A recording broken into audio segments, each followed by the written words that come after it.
I'm telling you, if I would have known that the cafe was going to be closed, I would have just made coffee at home. Hugo, please. You are a communication coach. You cannot say, if I would have known. It's a classic error, one that practically every intermediate learner makes, but it is technically incorrect. Wait, hold on. If I would have? I hear people say that all the time in the city. It sounds totally natural to me. It sounds natural because it is a common native speaker lie. But if we look at the structural integrity of the sentence, the if clause, the part that sets the condition, requires the past perfect. It should be, if I had known. Past perfect. There she goes again with the dictionary talk. For maximum clarity, Hugo, we must understand the logic. We are talking about an unreal past, a moment in time that never actually happened. Therefore, we must use a structure that separates this imaginary past from the real one. Welcome back to Mrs. English Interactive, everyone. I'm Hugo, and that sophisticated voice you hear is Maria. Today, we are diving into the deep end of the intermediate plateau. We're talking about regrets, time travel, and why trying to sound prestigious might actually be making you sound, well, a bit confused. Precisely. We are exploring the high-friction zone of the third conditional and the psychological trap of hypercorrection, specifically the between you and I phenomenon. Boom, the regret relaunch. If you've ever felt like your English is a bit robotic, or if you freeze up when you have to talk about something you wish you'd done differently, this episode is for you. Technically speaking, the third conditional is often the final hurdle for learners moving from B2 to C1 proficiency. It requires what I like to call auxiliary stacking. Okay, translation time. Maria said auxiliary stacking. In the real world, we just call that helper word jumbling. It's when you have to use so many small words like had, would, and have that your brain starts to feel like a computer with too many tabs open. A fair analogy, but let's look at the history of this construction. In English, we use what linguists call fake past morphology. Fake past? Like a filtered photo on Instagram? Actually, yes. We use past tense forms to show that a situation is not real. It isn't about time, it's about reality. When you say, if I had, you aren't just moving back in time, you are moving into an alternate universe. I love that. It's like a video game save point. You know, you're playing a game, you make a bad choice, and you think, man, if I had turned left instead of right, I wouldn't have lost all my health points. Exactly. The if clause is the save point. It's the condition that didn't happen. And because it didn't happen, the structure must be heavier. We use had plus the past participle. Past participle. That's just the third form of the verb, guys, like gone, seen, or known. Maria loves the technical names, but just think of it as the complete action word. Consequently, the result clause, what would have happened in that alternate universe, requires would have plus that same third form. Hugo, why do you think so many of our students struggle with the sound of this? Oh, it's the music of the sentence, Maria. In a textbook, you see I would have gone. It looks clean. But in the real world, we don't say that. We say Ida or I'd've. It sounds like one messy, blurred sound block. Indeed. The contraction of would and have into would've, or even the double contraction I'd've, creates a massive phonological barrier for the stuck intermediate learner. They are listening for 3 words, but they only hear one. Exactly. And then they try to speak, and they get hit with grammar anxiety. They're so worried about stacking those helper words correctly that they lose the flow. They stop being Hugo and start being a very slow, very confused robot. And that brings us to the prestige trap. Oh, this is the good stuff. Tell them about the I versus me situation. Many learners, and quite frankly, many native speakers, believe that using the word I is always more sophisticated than using me. They've been corrected so many times for saying things like, me and Hugo are going to the store. Right, their teacher screamed, Hugo and I, so many times that it's now burned into their brains. Therefore, they over-apply the rule. They start saying things like, the secret is between you and I. Ouch. I felt that one in my soul. It is a hypercorrection. Because between is a preposition, it requires the objective case. Technically, it must be between you and me. Here's the thing, guys. Using I when you should use me is like wearing a tuxedo to a beach party. You're trying so hard to look fancy that you actually end up looking like you don't know where you are. A tuxedo at the beach. That is quite a visual, Hugo, but it's true. It creates a linguistic friction that native ears pick up on immediately. It sounds stilted, even pompous to some. So, we've got the save point logic of the third conditional on one hand and the fancy tuxedo trap of pronouns on the other. It's a lot to process. It is, and we haven't even touched on the subjunctive shift, the if I were versus if I was debate that is currently raging in 2026. Whoa, whoa! Save the werewolves for the next part, Maria. I think our community needs a second to breathe. My brain is already starting to feel like that overloaded computer. A wise suggestion. Why don't you go grab that coffee you were dreaming about? Hopefully, you'll find a place that's actually open. If I had checked the app, I wouldn't have been so disappointed. See? I'm learning. We'll be right back, guys. Don't go anywhere. Welcome back, family. You're still hanging out with Maria and Hugo on Mrs. English Interactive. If you're just joining us, we're currently knee-deep in the Regret Relaunch. We've been talking about the third conditional, that tricky structure we use to talk about things we wish we'd done differently in the past. Indeed, we've established that the third conditional is the tool for navigating alternate timelines. But now we must address the meat of the lesson, the specific mechanics that cause even advanced learners to stumble. Hugo, I believe we should start with the double had monster. Oh man, the had. Every time a student sees that in a sentence, they think the printer made a mistake. They look at me like, Hugo, did you stutter? It does look redundant, doesn't it? But technically speaking, it is a perfectly logical requirement of the past perfect. Wait. Plain English rule, Maria. You said past perfect. For everyone listening, that just means the way back past. It's a sound block we use to talk about the background of a story. Think of it as the past in the past. Precisely. In the third conditional, the if clause requires this way back past. Now, the first had is our auxiliary verb. Translation. The first had is just a helper word. It doesn't have a meaning. It's just there to hold the door open for the main verb. And the second had is the past participle of the verb to have, meaning to possess or to experience. So if you are talking about having a bad day yesterday, the structure demands both. If I had had a better day. It's like saying I had eaten or I had taken. You wouldn't say I had eaten, right? Well, the way back version of have is had, so you get had. It's like a glitch in the matrix that is actually a rule. Exactly. Now, let's pivot to the most controversial friction point of 2026, the native speaker lie. Hugo, how often do you hear people say, if I would have known? All day, every day. In movies, in songs, at the gym. It's everywhere.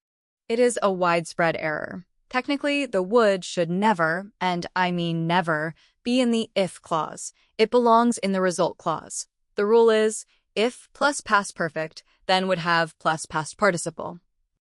Okay, but here's the thing, Maria. Don't look at me like that. In the real world, native speakers feel like would makes the sentence sound more conditional. They think it adds more flavor to the regret. But for our students, if they use it on a test or in a job interview, it's going to look like they haven't mastered the basics. It creates a hypercorrection trap. Learners hear natives say it, they copy it, and then they are penalized in professional settings. For maximum clarity, if I had known is the only correct way to start that thought. Got it. Keep the would out of the if house. It doesn't live there. It lives in the result house next door. A very Hugo-style metaphor. Now, let's move to the prestigious pronoun trap. We touched on this briefly, but it deserves a deep dive. Between you and I versus between you and me. This is the tuxedo at the beach situation we mentioned. I see so many intermediate learners trying to sound smart by using I all the time. They think me sounds like something a child would say. Psychologically, they've been conditioned to avoid me because of the me and Bob mistake. But between is a preposition, and in English, prepositions require the objective case. Translation time. Maria said objective case.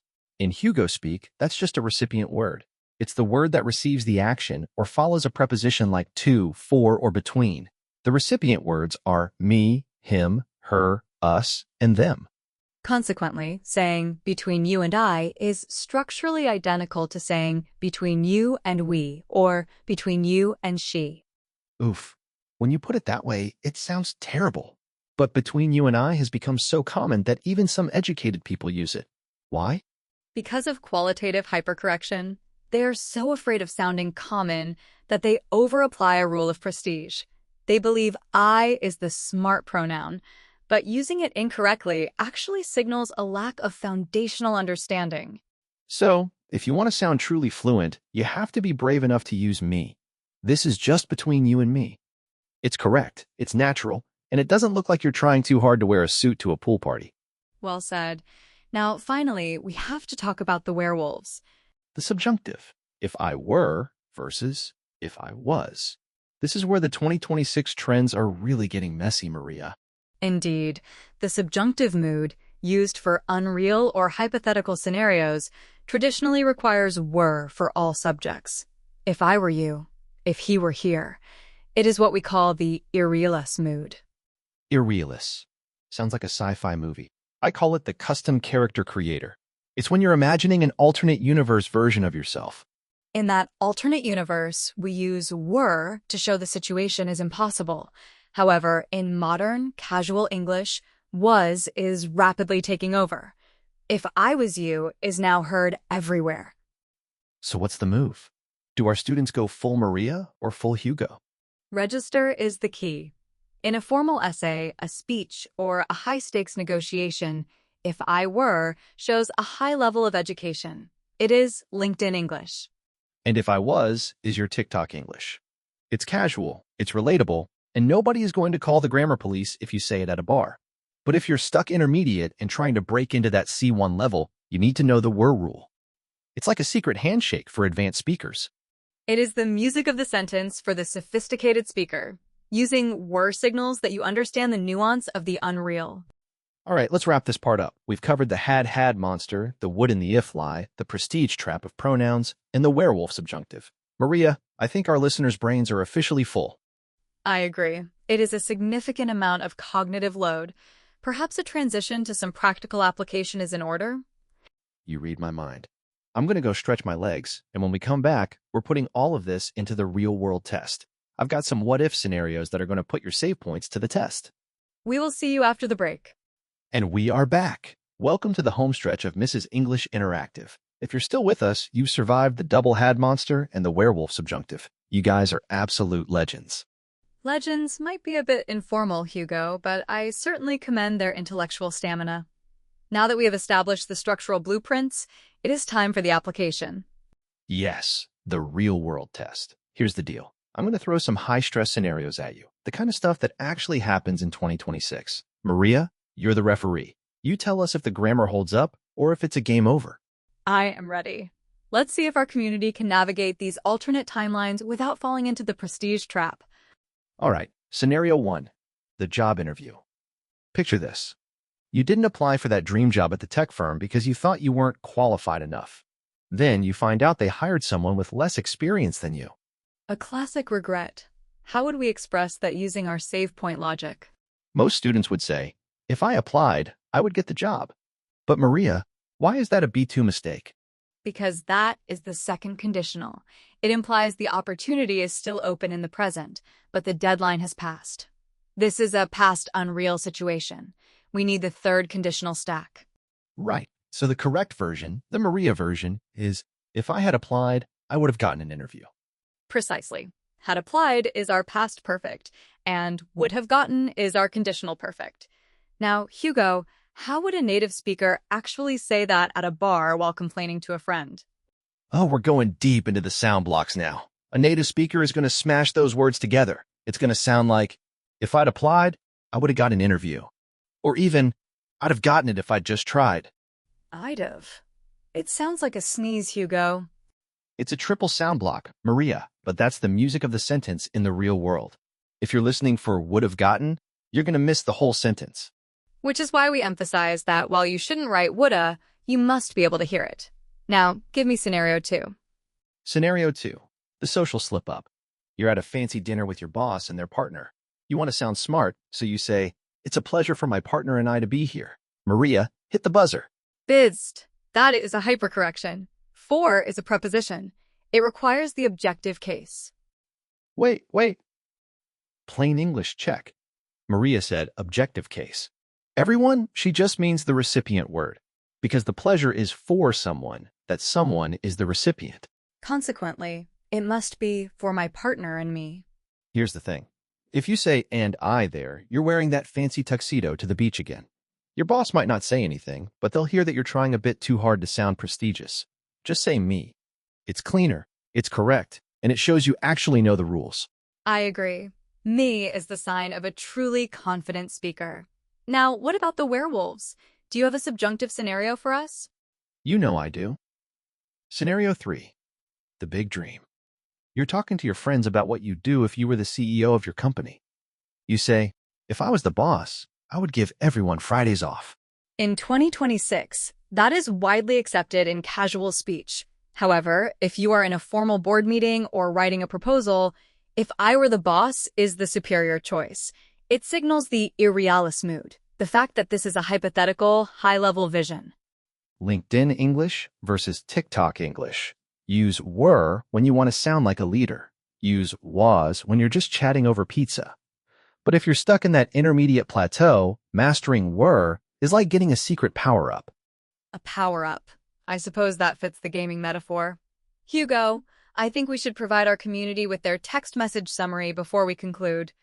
Great idea. My brain is definitely hitting its limit. Guys, if you're going to take one thing away from today, here it is. To talk about past regrets, use "if I had" plus the third verb form. And remember, prepositions like between or for always want me, not I. Text message summary. Regret the past with "if I had done," and keep it real with "between you and me." Don't let the fancy eye trap you. Done. Beautifully summarized, Hugo. I hope this helps our listeners move from grammar anxiety to conversational confidence. I know it will. Thank you so much for hanging out with us today. If this episode helped you understand the why and the how of English just a little bit better, do us a favor. Hit that like button and subscribe. It really helps the channel. And don't forget to check the description for the full breakdown and keywords. We are so proud of the progress you are making. Absolutely. Keep practicing those save points and avoid those fancy tuxedos. We will see you next time on the Mrs. English Interactive Podcast. Goodbye, everyone. Catch you later.